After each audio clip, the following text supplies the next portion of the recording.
Hi guys, welcome to my channel. Today we are going to discuss about Visit to the Unknown from Tensei Shitara Slime Talk, and so without any ado let's begin. Visit to the Unknown, 01 Different Gate Part 1.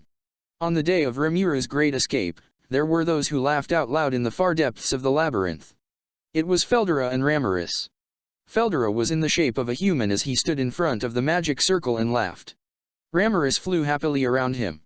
Kaya, ahahaha. Finally, it is finished. Now we can journey to other worlds ahead of Rimuru.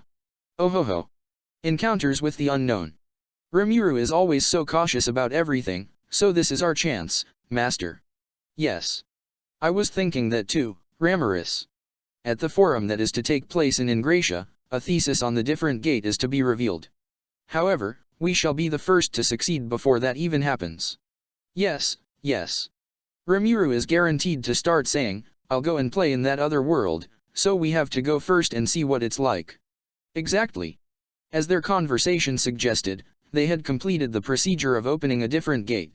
Of course, they did. This was because they had been helping with my Furaki's research, and were in a position to know what its contents. But it wasn't that they wanted to steal the results of the research and take credit for it. Their reasoning was simple. They were just looking for an opportunity to ignore Rimuru's warning that it was dangerous, and go on a journey to a different world. And if circumstances permit it, they would learn all they can and then surprise Rimuru with it later on. And so neither of them hesitated. Now that Rimuru was gone, they would hurry up and activate this new method and take off for a different world. The two of them could think of nothing else. Rimuru's warnings were like a distant wind, and they cared not at all about whether or not this other world would be safe. They had no plans at all. However, they were both full of confidence and did not care about the small details. As always, they would cry only when the trouble arose. Hee. Now that we've decided, we should go at once. Yes. Let's go. Ramirez held onto Feldora's shoulder, and once Feldora was sure she was secure, he began to send magic energy into the circle. Beretta realized this and frantically ran towards them. Wait just a minute. However, it was much too late. Light flowed from the magic circle and filled the room in a flash, engulfing even Beretta. And when the light disappeared, all three of them had vanished without a trace. Shinji had become worried that they hadn't come out for so long, and went to check on the room. There was a cup of coffee on the desk that was half empty. Huh? Lord Ramirez is gone, and Mr. Feldora. Where? No, they couldn't have. He looked down at the magic circle on the ground with startled amazement. Oh, damn it. So they must have been waiting for a time when Lord Rimuru is absent. Really, those two are so selfish. Ah. It will not be my fault if they get scolded later. Damn it.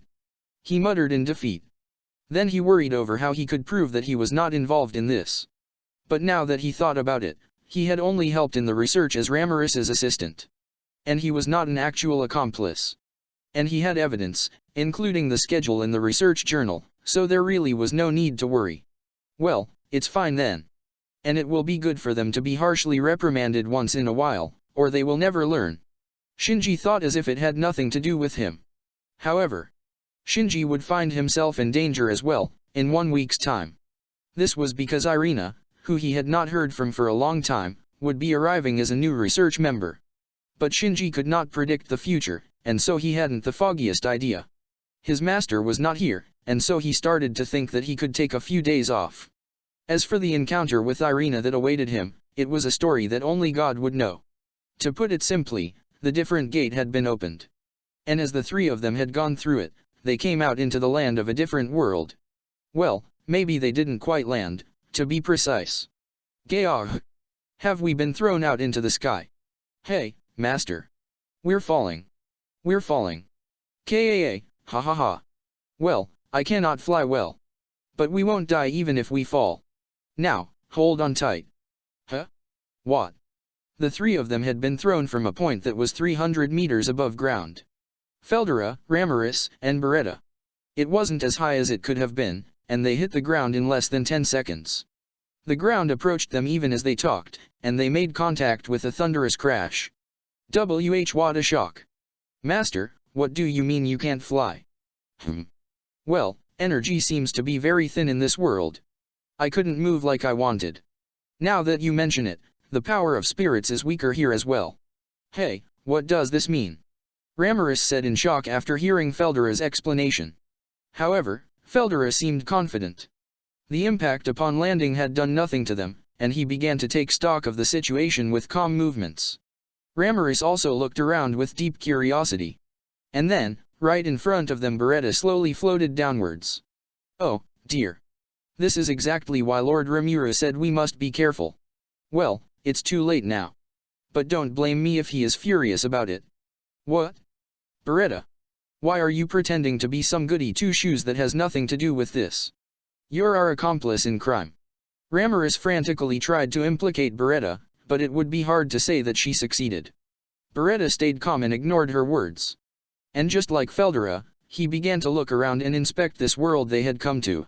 He understood that trying to argue with Ramiris seriously would only result in her putting the blame on him. And so Beretta decided to end it immediately. Oh, fine. We'll talk about this later, when there's time, Ramiris said, temporarily delaying her victory over Beretta. And it would indeed be temporary, for she had every intention of having Beretta take responsibility.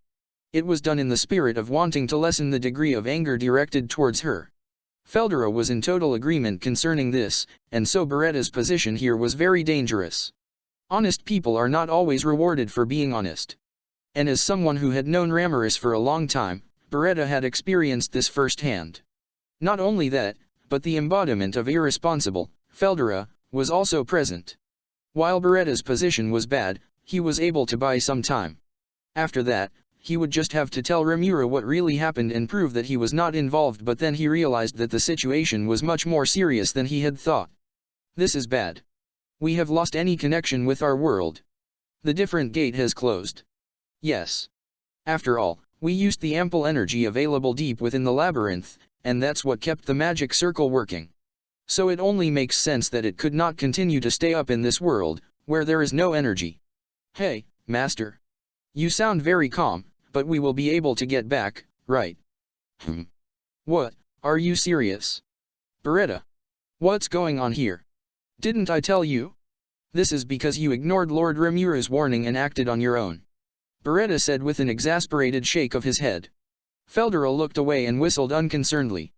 He had actually expected the other world's energy to be enough in maintaining the gate. He had not expected this at all. That it would require energy on the other side as well. Wait. What? What? That makes it sound like it's all my fault. It was Ramiris and Feldera's fault no matter what way you looked at it. And so it was a little horrifying that they weren't conscious of it.